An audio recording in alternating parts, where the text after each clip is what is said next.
ఇప్పుడు వచ్చేసి 100 రూపీస్ బిర్యానీ చేస్తున్నామండి. 100 రూపీస్ బిర్యానీలో ఎట్లా మిగులుతాయో ఇప్పుడు మీకు చెప్తాను.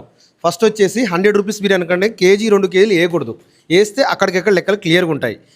వేస్తే మినిమం 3 కేజీల రైస్ వేయాలి. అంటే ఒక పీస్ వచ్చేసి 100 గ్రాములు ఉండాలి. అంటే 100 గ్రాములు అంటే చికెన్ షాప్ అయినా 100 గ్రాములు మటన్ కొట్టాడు. ఒక పీస్ 80 గ్రాములు ఉండొచ్చు, ఒక పీస్ 90 ఉండొచ్చు, ఒక పీస్ 120 ఉండొచ్చు. దాన్ని బట్టి 100 గ్రాములు అంటే 35 పీసులు వస్తాయి. 3 కేజీల చికెన్ వాడాలి. 3 కేజీల చికెన్కి వచ్చేసి మనకి ఎంత అవుతున్నాయి అంటే 875 రూపాయలు అవుతున్నాయి. ఆ తర్వాత వచ్చేసి దీనికి 5 కేజీల రైస్ వాడతాం. మీరు ఎంత అన్లిమిటెడ్ పెట్టండి, 5 కేజీల ఎంత అన్లిమిటెడ్ పెట్టినా కూడా 5 కేజీల రైస్ సరిపోతుంది.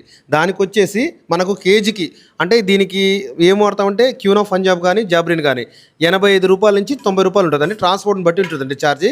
ఇది వచ్చేసి 5 కేజీలు వేసుకున్నా కూడా 450 రూపాయలు రైస్కి అవుతున్నాయి. ఇకపోతే దాంట్లో పెరుగు ఒక 80 రూపాయలు. దీంట్లో నెయ్యి రాదండి. 100 రూపీస్ అంటే వేసే వాళ్ళు కూడా ఉన్నారు. అంటే కొంచెం క్వాలిటీకి ఇద్దాం, మంచిగా ఇద్దాం అనుకున్న వాళ్ళు కూడా ఉన్నారు. దానికి వచ్చేసి ఒక 180 రూపాయల వరకు ఉంటుంది. ఇంకా పోతే కొత్తిమీర పుదీనా అది ఒక 50 రూపాయలు, ఉల్లిగడ్డ ఒక 30 రూపాయలది, మసాలాలు అన్నీ కలిపి అంటే కారం, ఉప్పు, పసుపు ఈ కలిపి ఒక 200 రూపాయలు.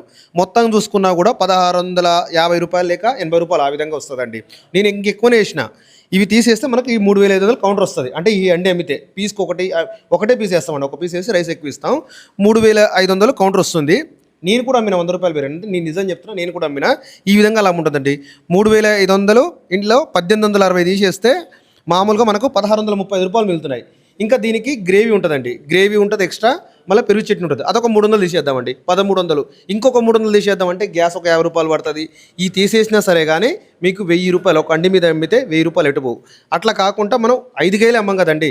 ఒక 10 అమ్మొచ్చు, ఒక 20 అమ్మొచ్చు. ఆ విధంగానే లాభం ఉంటుంది తప్ప వాళ్ళు ఏదో అంటే 100 రూపాయల బిర్యానీలో చికెన్ ప్రాడ్ చేస్తున్నారు అలాంటిది దయచేసి ఏముండదండి. ఇలాంటివి నమ్మొద్దు. ఫేక్ మాటలు అనేది చాలామంది స్ప్రెడ్ చేస్తున్నారు. దయచేసి అలాంటి ఆలోచనలు పెట్టుకోకండి. ఎందుకంటే అంత చీప్గా వస్తే చికెన్ ఈరోజు చికెన్ ఇంత రేటు పెరగదు. దయచేసి అర్థం చేసుకోండి. 100 రూపాయల బిర్యానీ కూడా మంచి బిర్యానీ. అంటే మా కష్టం మాకు మిగిలిన చాలు, ఒకరి కింద బతుకుతాం అనుకున్న వాళ్ళే 100 రూపాయల బిర్యానీ పెడతారు తప్ప మేము ఏదో కోట్లు లక్షలు సంపాదించిన ఆలోచనలు ఉండవాలి కదండి. దయచేసి అర్థం చేసుకోండి. 100 రూపాయల బిర్యానీ కూడా బెస్ట్ బిర్యానీ. Thank you.